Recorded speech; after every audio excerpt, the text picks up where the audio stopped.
Oh!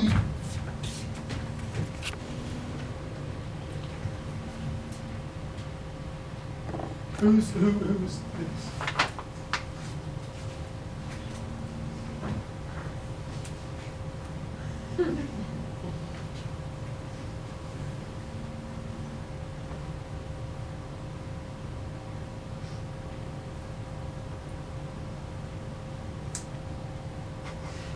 What am I?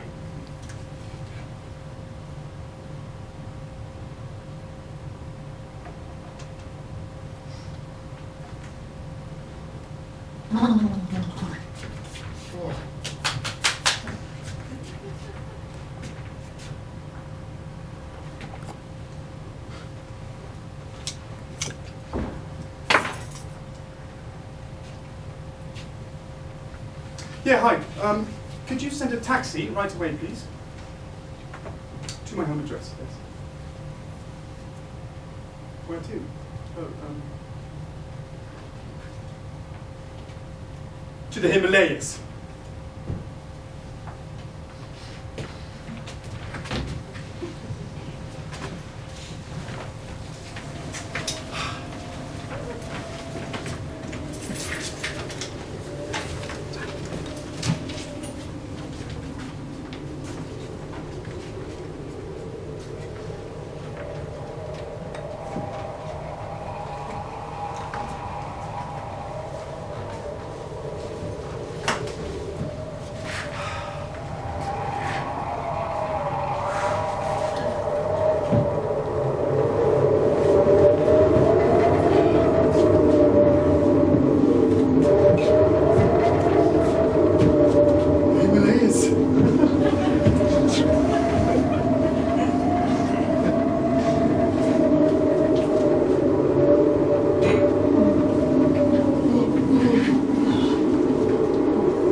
Trouser legs, terminating downwards in a pair of shoes, sleeves, terminating sideways in these thick gloves, and a coat terminating upwards in...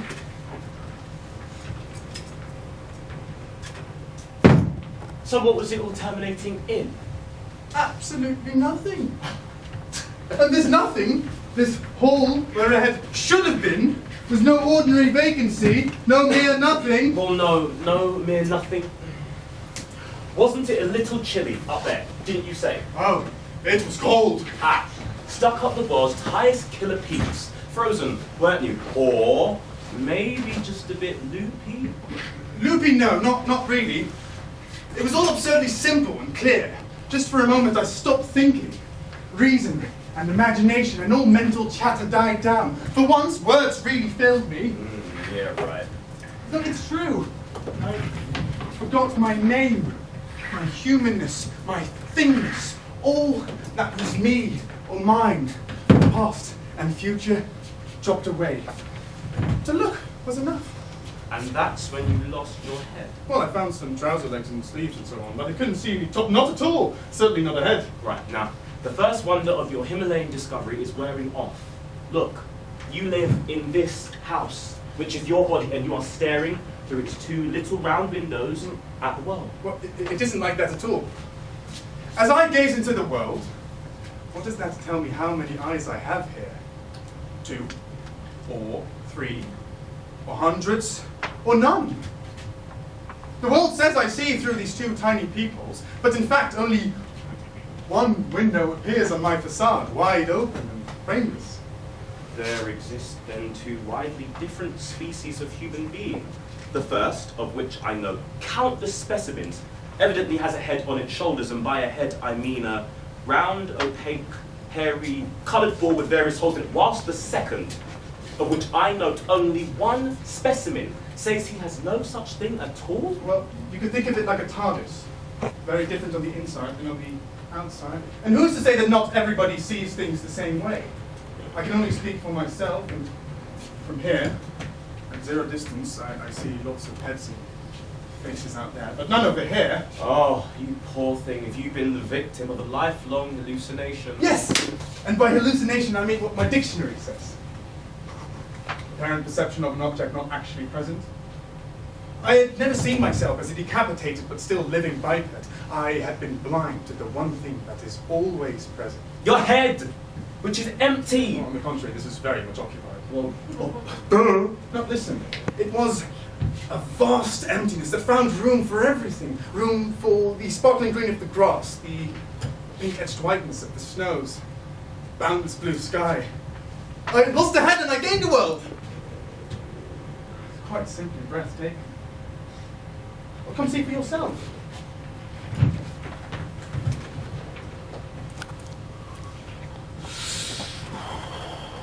Ah, the Himalayas. Great, let's just freeze to death. I've been blind to this marvelous substitute for a head, this luminous pure void which is, rather than contains, all that's on offer. For however hard I try, I fail to see here even a blank screen on which these mountains are projected, or an aperture through which they are viewed. All of this is here. Is your head now is everything around it. You stop seeing there's just a little distance from the sparkling green of the grass or the pink-edged whiteness from the snows. It's freezing! How can this be remote when there's nothing to be remote from? What? The headless void cannot take location, definition. It's void! I give up. Look, if there were a head there, to measure outwards from, stretching from it to that mountain peak over there, the measuring rod would, when red end on, and there's no other way for me to read it, reduce to a point. Look! Look! Now you see it, are you convinced? Okay, let's go back.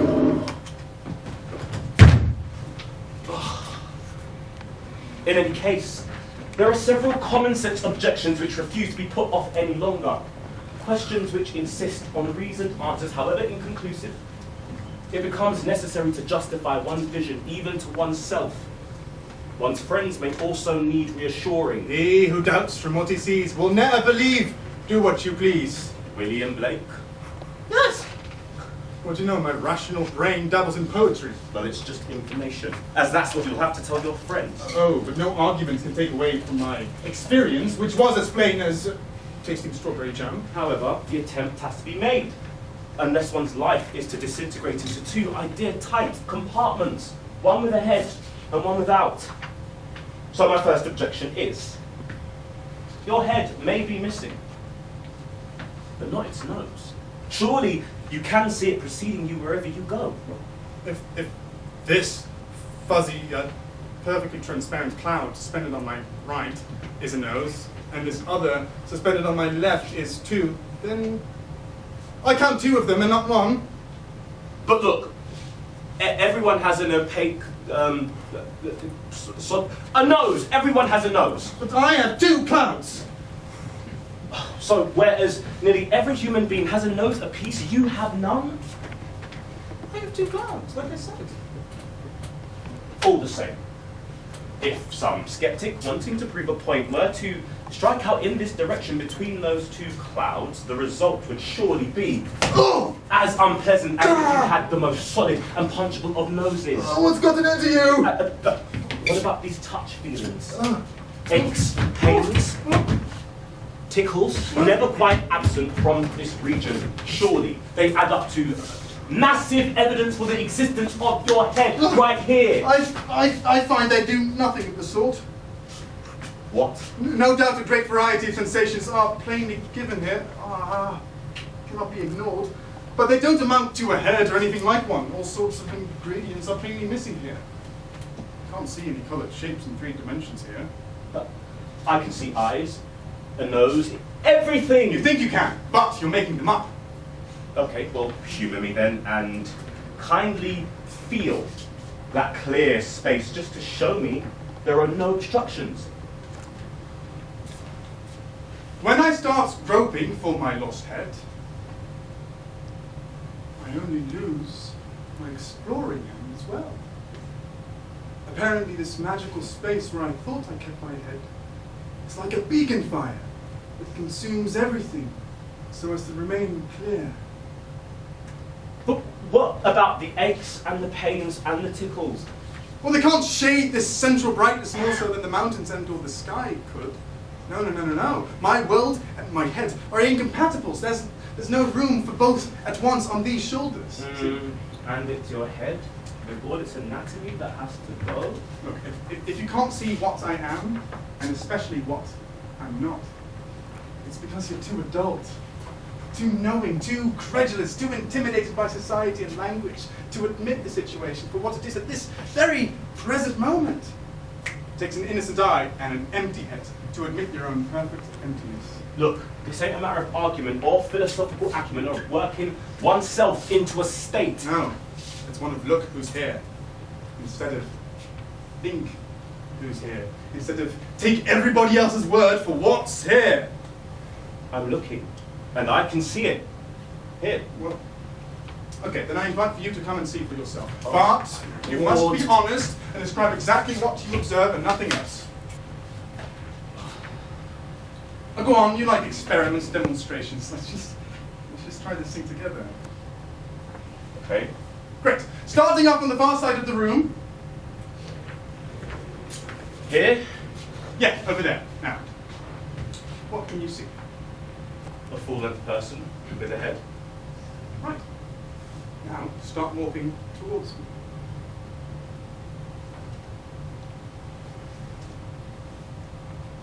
What can you see? Go on, what can you see? Just say it, you're all for rational evidence. What can you actually see? Half a person. Great. Come closer. Now just a head. Closer. Cheek. Eye. Nose. Blurred. Yeah. Closer. Well, now it's just a blur. And finally, at the point of contact, nothing at all! Are you serious? Yes, I'm going to go for yes! That was your empirical evidence experiment. Well, it was systematic, there was observation, it was encoded upon again, it's a yes. Then so is me looking at you now and anyone ever looking into a mirror. That isn't scientific. Oh, you want your proof to be scientific? Stop evading it. Don't act like you don't delight in proper science. What is the cabinet full of instruments in the back full of here? Right. Just kindly get it all unlocked whilst I put the kettle on. This is thirsty work, and I need a cuppa.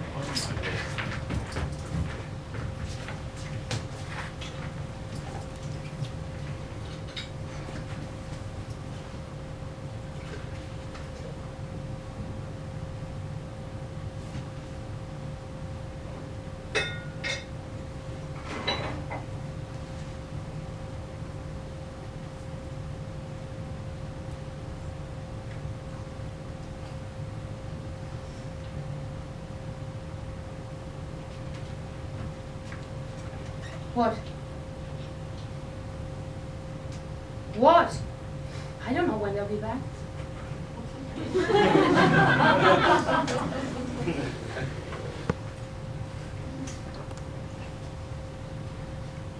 Don't look at me. Don't look at me. I'm only supposed to do what the crazy one does, so.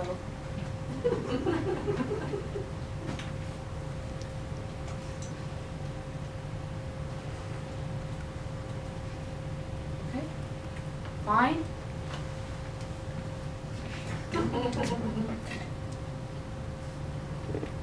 He must be on a loop.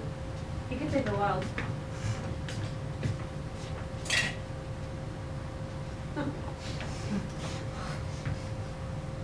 He's busy.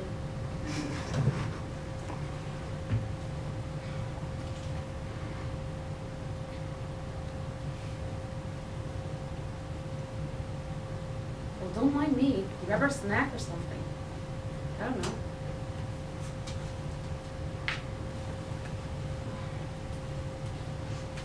Whatever.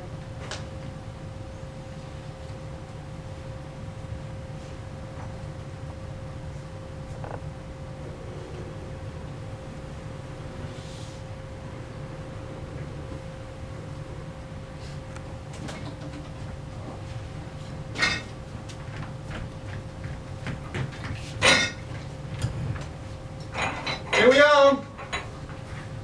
Ah, my head! What took you so long? Brewing. Worth it? I'll try to see. No, thanks. It's lovely. It's late. If you just try it, you'll forget about time. If I just try it, I'll forget about bedtime.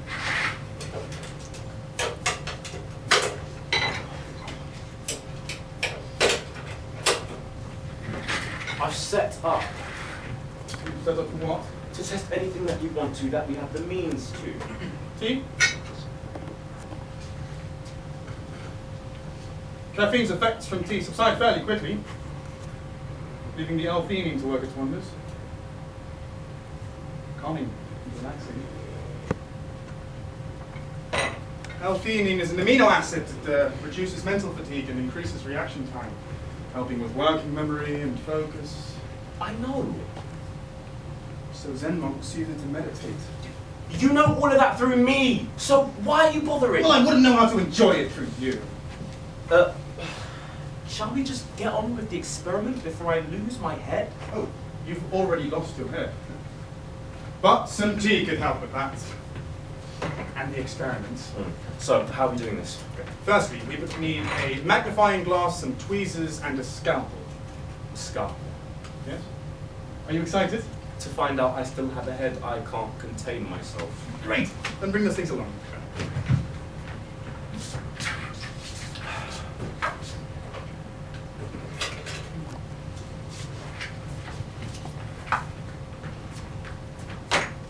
Right, so, look through the magnifying glass, Yeah. and using the scalpel, cut off any part of this, what you call my head, as you wish. Pick it up with the tweezers, and take it to the microscope. You're not so completely deluded as to think there'll be no pain, or blood, or scars, are you? Well, you wanted a scientific examination. Well, yes, I did, but So I don't then, want to die. before we delve into that, when you say that to prove that my head does not exist, I would need to show to you that no element of my head, however small, exists. I would say that would have to be the case. Then, conversely, proving that any fragment of my head does not in fact exist as it appears to you, i.e. as a particle of matter, shows through extrapolation that my whole head also does not exist. There's a variety of tissues in any human head. However, it is existing matter, so if you could prove the contrary for a single particle, it would apply to all the others. And therefore, Your whole head. great, let's begin.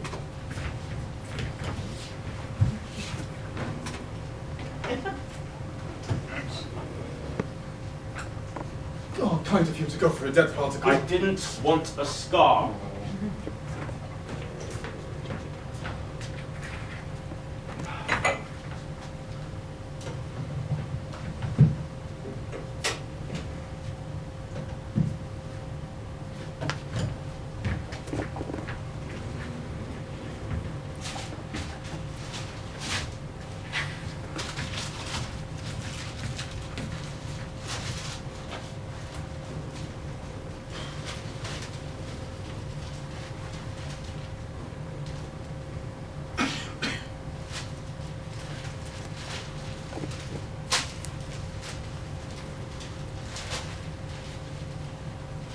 Okay, I see cell groups.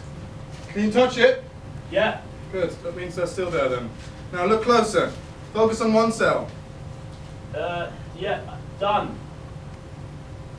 Now watch it closely. What am I watching? Is it still there? Well, of course it's still there. Good. Look closer. Can you see molecules? Hang on.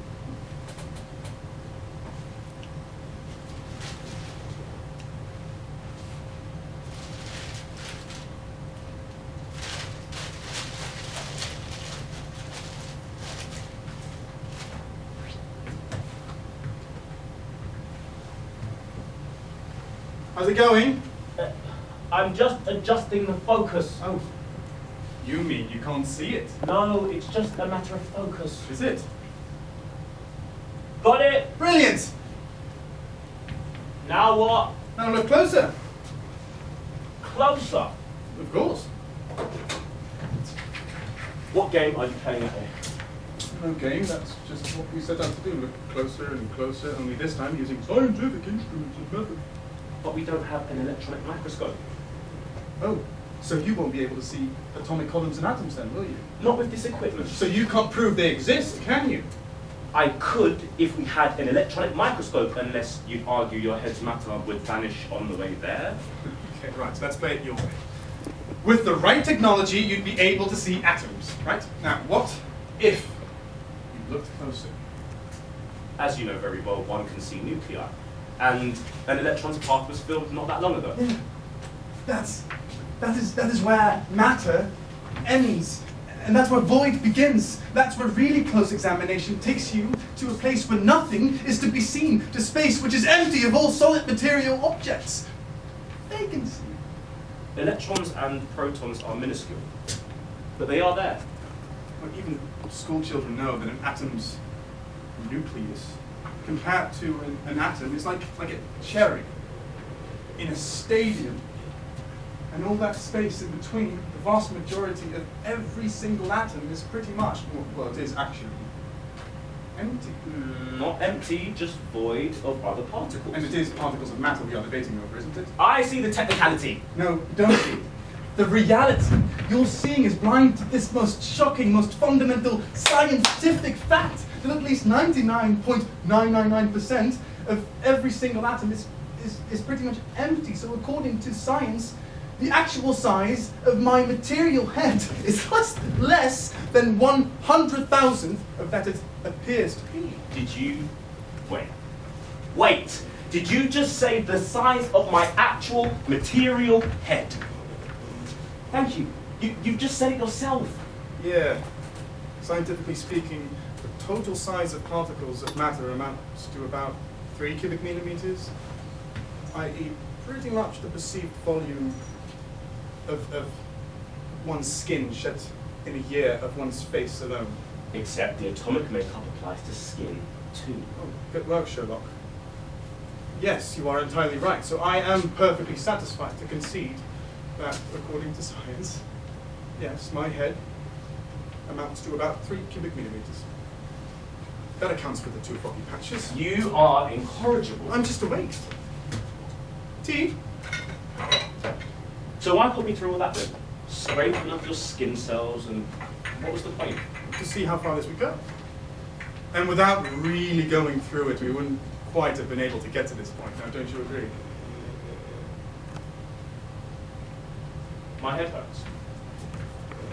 I'm going to bed. Oh, good. We really could do with some daylight for the next experiment. The next one. Oh, no!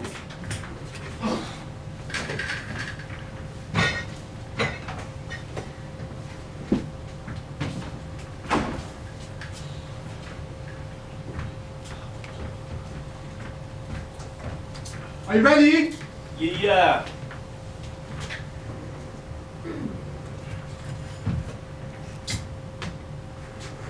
Look what we've got there. What? Can you see something? You know, you are such Hey, an idiot. Where's your sense of humor? I don't have one. That is the other side of your brain that's taken over Now, here. stop thinking I don't care about you. If I didn't, why else would I have brought out this? Eh? The camera. Yeah. Let me guess, we're going to take pictures of ourselves from the head down and pretend we don't have heads. Oh, that would be far too much fun for you now, wouldn't it? Hang on, was that the joke? I'm beginning to get some of the formulas. Good for you! Maybe we can even have a laugh together. Maybe we shouldn't get ahead of ourselves just yet and focus instead on this camera. It's not as good as the one I had in the pool, but it's perfectly good enough for what we need. Yeah. I don't see it's going to make a difference. And you're right, it's not. All I need you to do is point this camera, and then we'll see exactly what the camera's got to see. You want me to take a picture of you with your head on? Yes. Start when you know. Okay.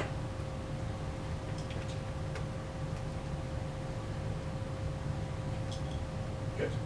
Now I want you to walk towards me. Let me guess. From here, a full-length person with a head. Midway, half a person with a head, and from here, a head, or bits of a head. You're a cheat. That's the same trick as last time again. You're not quite on the money, but it's okay. All right, let's go the other way then. What? Yeah, someone you like. Really? Yeah, sure.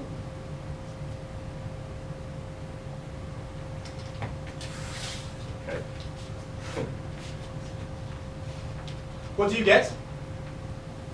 A full-length person with a head. Great. Keep going, Mac. Yeah, still a full-length person with a head. Good.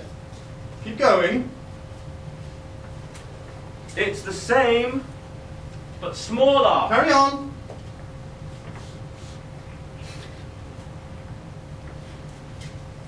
The same, and it's getting smaller, but I still see your head. Keep going. Keep going. Keep going. What do you see now? Nothing. Was that supposed to be funny? Well, yes. That, But it can be quite serious too. it was just childish. Oh, it was. What's really so wrong about that? Oh, you're not thinking. I'm sorry, but it was too good to miss. But think about it. What would have happened if we were out in a vast flat field? I would see you for miles. Up to, Up to the horizon. and then up to. The Earth's curvature. That doesn't mean you wouldn't be there. I could fly. Great. Then, let's say you're in a helicopter. Brilliant. Yeah.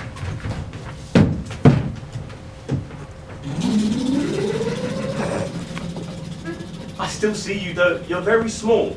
And my head. It's just a dot, but it's still there. Great. Now fly your helicopter away and tell me what you can see.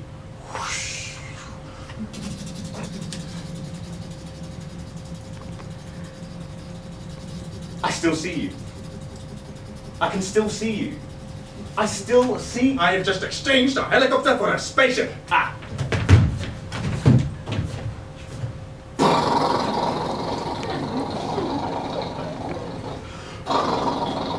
What can you see now? Lots of dots, one of which must be you. And now? Surely you can see the landscapes and the peninsula or the islands on which I'm located. Yeah, And now? the continent. And then the oceans. And then the whole earth. And then the moon around it. And then the solar systems. And slowly, the earth becoming but a dot. And finally, too small to spot. So you see, whichever way you choose to focus, you lose it. Oh, don't be such a bad loser. Did you say loser? Well, you lost my head again, didn't you?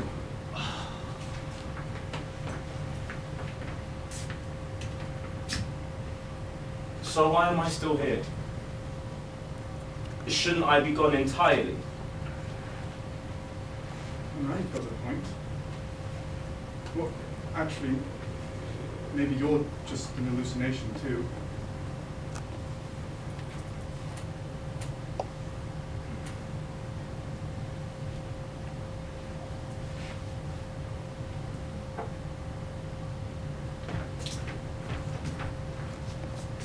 So how about this? Can you see it clearly? Look in the mirror. Can you see it clearly? Is this an illusion as well? Over there. Oh, over there I know I am clearly far from headless. Indeed, I have more heads than I know what to do with. They're all ready to pound on me, concealed in my human observers. Pulling faces behind shaving mirrors, peering onto doorknobs and spoons and teapots. My heads always turn up, though more or less shrunken and distorted, often the wrong way up and multiplied to infinity. What?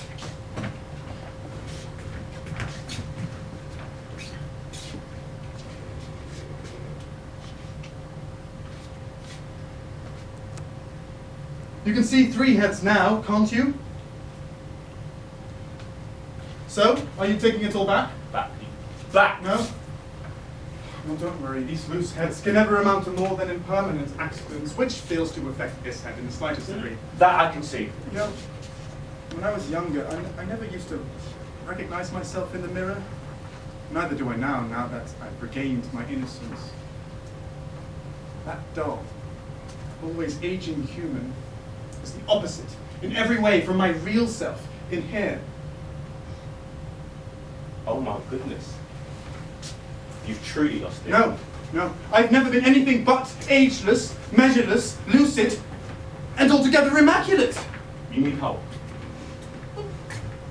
Well, if this is madness, at least it isn't second-hand madness.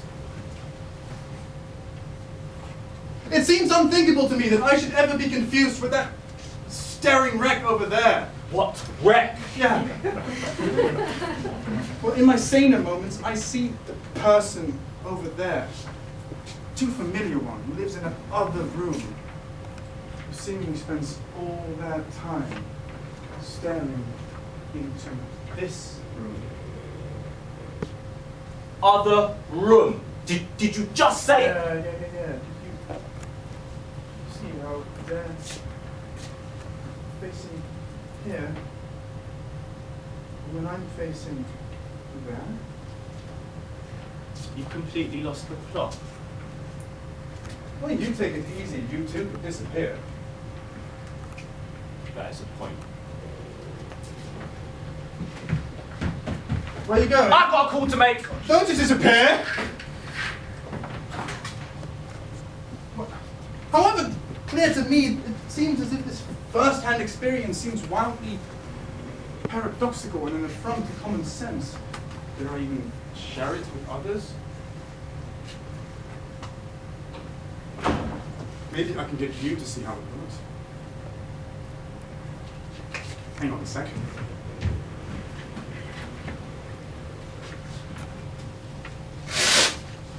Oh, he'll be right back this time. Only without the rational one, he can be a bit much, if you know what I mean.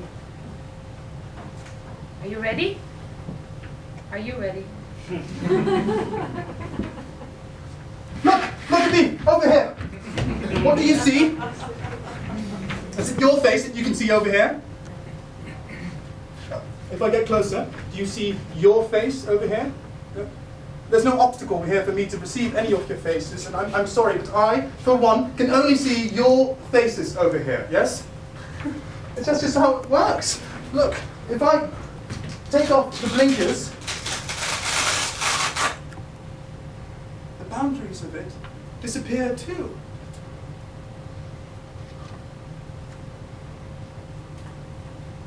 I am the source of all things. I am of you. It's magical.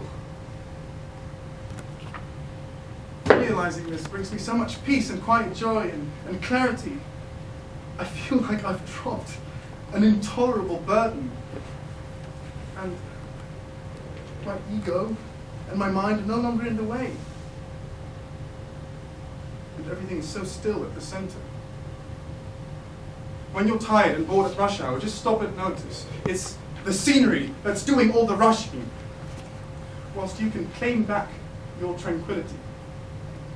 Or if you feel ill at ease with someone, you're probably too self-conscious, so just notice that what you are looking out of is not a face, but a huge tranquil space for taking in all those other faces. Okay, I can see you are looking all very intrigued. I bet some of you are keen to reach for your heads now and check if you've still got one, right? So I'm going to ask you to lift your arms, lift your heads, and touch the back of your heads. Yes? Thank you very much. Thank you. Now, does this feel like a barrier to your world? Do your perception and your awareness stop there? Right? It takes years for a child to play the face game, you know, when you pretend you are how others perceive you to be. I'll give you a few examples, yes? Joan, she was 2 years old and she was told to go and wash her face. So she did. She washed her reflection in the mirror. Or Mary, 3 years old, she asked her mother and her sisters why they had heads and she didn't. Or Andrew, 5 years old, he was in an accident, so he went to see his friend Tom, and he took a mirror with him so that Tom too could see the stitches in Andrew's mirror face. It's not easy building a face out of scraps from here and there. It does take years, but just as you begin to build it, you can see the truth behind it. Of course, you do need to be childlike once more. Oh, I should get the door. Don't worry. I'm on it. Oh, yeah, I better should put this away. Coming so swiftly. How's the patient? Still delusional? I'm afraid so. Was there need restraining? Yes. Shh. We may be heard. Oh, what to do? You know, being headless, it doesn't mean that you just sit there. No, it just means that you get out of the way from your own truth, which is then free to emerge. It just means that taking decisions is not as stressful, okay? I should go.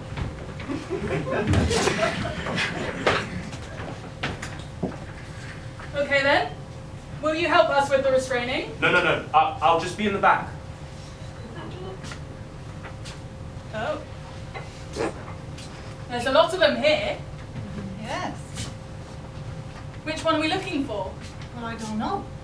Hang on. Excuse me. Excuse me, sir. Excuse me. Would you Hello? say you can see your head? In your eyes. Ma'am? Yes, he says he can. He says he can. Would you say you can see your head? Would you say you can see your head? my nose. You don't. Okay, sir, excuse me, can you see your head? You can't. Okay. Sir? What's going on here, sir? Would you say you can see your head? They're all saying. I think they're hiding something. It's a kind of an epidemic.